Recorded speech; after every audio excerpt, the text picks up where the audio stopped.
ഇന്ന് രാവിലെ ശിവഗിരി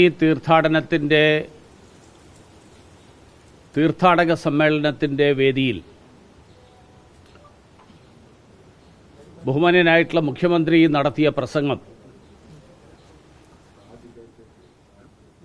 അത് ശിവഗിരിയുടെ പുണ്യഭൂമിയെ സനാതനധർമ്മികളെ മുഴുവൻ അധിക്ഷേപിക്കാനുള്ള വേദിയാക്കി മാറ്റുകയാണ് ചെയ്തത്. സനാതനധർമ്മം എന്നുള്ളത് രാജവാഴ്ചയാണ് എന്നാണ് പിണറായി വിജയൻ പറയുന്നത്. സനാതനധർമ്മം എന്ന് പറഞ്ഞാൽ വർണ്ണാശ്രമ ധർമ്മമാണ് എന്നാണ് പിണറായി വിജയൻ്റെ ഭാഷ്യം. വാസ്തവത്തിൽ ഏതാനും മാസങ്ങൾക്ക് മുൻപ് ഉദയനിധി സ്റ്റാലിൻ നടത്തിയ സനാതനധർമ്മം എന്നുള്ളത് ഉന്മൂലനം ചെയ്യപ്പെടേണ്ട ഒന്നാണ് എന്നുള്ള പ്രഖ്യാപനത്തിൻ്റെ തുടർച്ചയാണ് ഇപ്പോൾ പിണറായി വിജയൻ നടത്തിയിട്ടുള്ള ഈ പ്രസ്താവന. മുഖ്യമന്ത്രി സംസാരിച്ചപ്പോൾ അദ്ദേഹം മഹാഭാരതത്തെ അപമാനിച്ചു, കേരളത്തിലെ ഹിന്ദു സമൂഹത്തെ മുഴുവൻ അപമാനിച്ചു. എന്താണ് ധർമ്മം എന്ന ചോദ്യത്തിന് ഉത്തരമില്ലാത്ത സംശയത്തിൻ്റെ ചോദ്യമുയർത്തി പിൻവാങ്ങുന്ന ഒന്ന് എന്നാണ് മുഖ്യമന്ത്രി മഹാഭാരതത്തെക്കുറിച്ച് വിശേഷിപ്പിച്ചത്. ഞാൻ ചോദിക്കാൻ ആഗ്രഹിക്കുകയാണ്, പരിശുദ്ധ ഖുർആനെക്കുറിച്ച് ഇതുപോലെയുള്ള ഒരു പരാമർശം നടത്താൻ മുഖ്യമന്ത്രിക്ക് ധൈര്യം ഉണ്ടാവുമോ? മുഖ്യമന്ത്രിക്ക് തൻ്റെ ഇടമുണ്ടോ? സനാതനധർമ്മം വെറുക്കപ്പെടേണ്ട ഒന്നാണ് എന്നാണ് ഇന്ന് മുഖ്യമന്ത്രി ആ വേദിയിൽ നടത്തിയ പ്രസംഗത്തിൽ നടത്തിയ പരാമർശവും പൊതുവായിട്ടുള്ള ധാരണയും. വാസ്തവത്തിൽ മറ്റേതെങ്കിലും വിശ്വാസധാരയെക്കുറിച്ച് ഇതുപോലെയുള്ള ഒരു പരാമർശം നടത്താൻ മുഖ്യമന്ത്രി എന്തെങ്കിലും ധൈര്യപ്പെടുമോ?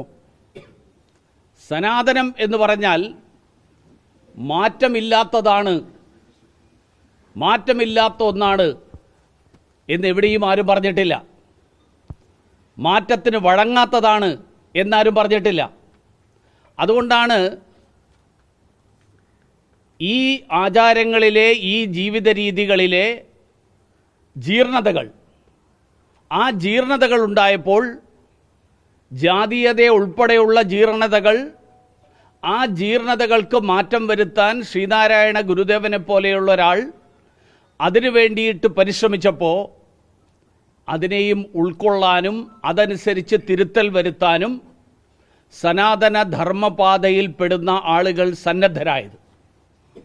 അതുകൊണ്ട് ആത്യന്തികമായിട്ടുള്ള സത്യം ആ സത്യത്തെ തിരിച്ചറിഞ്ഞുകൊണ്ട് തന്നെ കാലഘട്ടങ്ങളിലൂടെ മുന്നോട്ട് പോകുമ്പോൾ ഉണ്ടായിട്ടുള്ള ജീർണതകൾ, ആ ജീർണതകൾ തിരുത്തപ്പെടണം എന്നുള്ള അഭിപ്രായം തന്നെയാണ് സനാതനധർമ്മ വിശ്വാസികൾക്കുള്ളത്. അതുകൊണ്ടാണ് മദ്രാസ് ഹൈക്കോടതി ഇത് സംബന്ധിച്ചിട്ടുണ്ടായിട്ടുള്ള കേസിൽ വിധി പ്രസ്താവിച്ചുകൊണ്ട് പറഞ്ഞത്, ഹൈന്ദവർ പാലിക്കേണ്ട കടമകളാണ് സനാതനധർമ്മത്തിൻ്റെ കാതൽ എന്ന്. മാത്രമല്ല, തൊട്ടുകൂടായ്മയും തീണ്ടിക്കൂടായ്മയും മാത്രമാണ് സനാതനധർമ്മം എന്നുള്ളത് തെറ്റിദ്ധാരണയാണ് എന്നാണ് മദ്രാസ് ഹൈക്കോടതി വിലയിരുത്തിയത്. അതുകൊണ്ട് കാലാനുസൃതമായിട്ടുള്ള മാറ്റങ്ങൾ, ആ മാറ്റങ്ങൾക്ക് തയ്യാറാവുകയും അതേസമയത്ത് ചിരന്തനമായിട്ടുള്ള മൂല്യങ്ങൾ സംരക്ഷിക്കുകയും ചെയ്യുക, അതാണ് സനാതനധർമ്മത്തിൻ്റെ അടിസ്ഥാനം എന്ന് ശ്രീമാൻ പിണറായി വിജയൻ മനസ്സിലാക്കണം. ശ്രീ പിണറായി വിജയൻ്റെ ഭരണത്തിലാണ് കേരളത്തിൽ ഹിന്ദു സമൂഹത്തിന് ഏറ്റവും കൂടുതൽ എതിർപ്പ് നേരിടേണ്ടി വന്നത്. ഹിന്ദു ആചാരങ്ങളെയും ഹിന്ദു വിശ്വാസങ്ങളെയും ഹിന്ദു സങ്കേതങ്ങളെയും മുഴുവൻ തന്നെ നശിപ്പിക്കാൻ വേണ്ടിയിട്ടുള്ള ശ്രമം പിണറായി വിജയൻ്റെ ഭരണത്തിലാണ് നടന്നത്. ശബരിമലയിലെ ആചാരങ്ങൾ നശിപ്പിക്കാൻ ശ്രമിച്ചു. ശബരിമല തീർത്ഥാടനം തന്നെ കഴിഞ്ഞ വർഷം നിരവധി ആളുകൾക്ക് ആ ദർശനം നടത്താൻ പറ്റാതെ തിരിച്ചു പോകേണ്ടി വന്ന സാഹചര്യം ഉണ്ടായി. തൃശ്ശൂർ പൂരം മുടങ്ങിയ സാഹചര്യം, അത് മുടക്കാനുള്ള ശ്രമം നടത്തിയത് പിണറായി വിജയൻ്റെ പോലീസാണ്. അതുകൊണ്ട് ശ്രീനാരായണ ഗുരു ഹിന്ദു ധർമ്മത്തിൽപ്പെടുന്ന ആളല്ല, സനാതനധർമ്മത്തിൻ്റെ ശത്രുവാണ് എന്നുള്ള കമ്മ്യൂണിസ്റ്റ് പ്രചാരവേല നടത്താനുള്ള വേദി, ആ വേദിയായിട്ട് ശിവഗിരിയെ ഉപയോഗിക്കുന്നതിലൂടെ ശ്രീനാരായണ ഗുരുദേവനെക്കുറിച്ച് ഈ തെറ്റിദ്ധാരണ പരത്താൻ നടത്തിക്കൊണ്ടിരിക്കുന്ന നിരന്തരമായ ശ്രമം, ആ ശ്രമത്തിലാണ് ഇന്നും വീണ്ടും പിണറായി വിജയൻ മുതിർന്നത്. ആ പ്രചാരവേല കേരളത്തിലെ ജനങ്ങൾ, കേരളത്തിലെ ഹിന്ദു സമൂഹം, ആ ഹിന്ദു സമൂഹം മുഖവിലക്കെടുക്കില്ല എന്ന് ഞാൻ ഓർമ്മിപ്പിക്കാൻ കൂടി ഈ അവസരത്തിൽ ആഗ്രഹിക്കുകയാണ്. അതുമാത്രമല്ല, ഞാൻ ഇന്നലെ എൻ്റെ പ്രസംഗത്തിൽ ഞാൻ 1-2 കാര്യങ്ങൾ ചൂണ്ടിക്കാണിച്ചു. ആ ചൂണ്ടിക്കാണിച്ച കാര്യങ്ങളെക്കുറിച്ച് കുമാരനാശാൻ്റെ വരികൾ ഞാൻ ഇന്നലെ ഉദ്ധരിച്ചു. ശ്രീനാരായണ ഗുരുവിനെ കുമാരനാശാനേക്കാൾ കൂടുതൽ നന്നായിട്ട് പിണറായി വിജയൻ അറിയാമെന്ന് പിണറായി വിജയൻ അവകാശപ്പെടുമോ എന്ന് എനിക്കറിയില്ല. കുമാരനാശാൻ വിവേകോദയത്തിൻ്റെ 1084 മകരത്തിലെ ലക്കത്തിൽ പറഞ്ഞത് ഞാൻ ഇന്നലെ പ്രസംഗത്തിൽ ഉദ്ധരിച്ചിരുന്നു. ഞാനത് വീണ്ടും ഉദ്ധരിക്കാൻ ആഗ്രഹിക്കുകയാണ്. കുമാരനാശാൻ പറഞ്ഞത്, ഞാനും നിങ്ങളും ശ്രീനാരായണ ഗുരുവും തീയ സമുദായത്തിലെ അംഗങ്ങളാണ്. ആ സമുദായം ഹിന്ദു മതത്തിൻ്റെ ഭാഗവുമാണ്.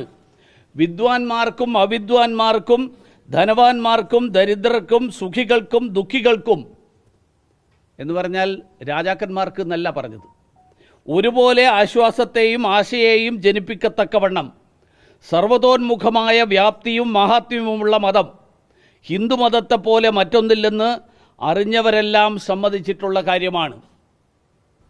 ഇത് ശ്രീനാരായണ ഗുരുവിനെ ഏറ്റവും നന്നായിട്ട്, ഏറ്റവും അടുത്തറിഞ്ഞിട്ടുള്ള കുമാരനാശാൻ്റെ വാക്കുകളാണ്.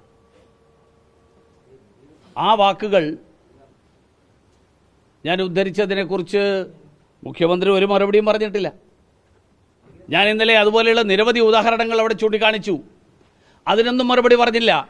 പകരം മുഖ്യമന്ത്രി ഇന്ന് ശിവഗിരിയിലെ ആ വേദിയെ സനാതനധർമ്മികളെ അധിക്ഷേപിക്കാൻ, സനാതനധർമ്മ വിശ്വാസികളെ അധിക്ഷേപിക്കാൻ, ശ്രീനാരായണ ഗുരുദേവനെക്കുറിച്ച് കാലങ്ങളായിട്ട് നടത്തിക്കൊണ്ടിരിക്കുന്ന കമ്മ്യൂണിസ്റ്റ് പ്രചാരവേല, ആ പ്രചാരവേല നടത്താൻ വേണ്ടിയിട്ടുള്ള വേദിയാക്കി മാറ്റുന്നത് ശിവഗിരിയെ അവഹേളിക്കുന്നതിന്, ശിവഗിരി വിശ്വാസികളെ, ശ്രീനാരായണീയരെ അവഹേളിക്കുന്നത് തുല്യമാണ്. അതുകൊണ്ട് ഇത്തരത്തിലുള്ള ആ ശ്രമങ്ങൾ കേരളത്തിലെ ജനങ്ങൾ മുഖവിലക്കെടുക്കില്ല എന്നുകൂടി ഒരിക്കൽ കൂടി ഓർമ്മിപ്പിക്കാൻ ഞാൻ ആഗ്രഹിക്കുകയാണ്.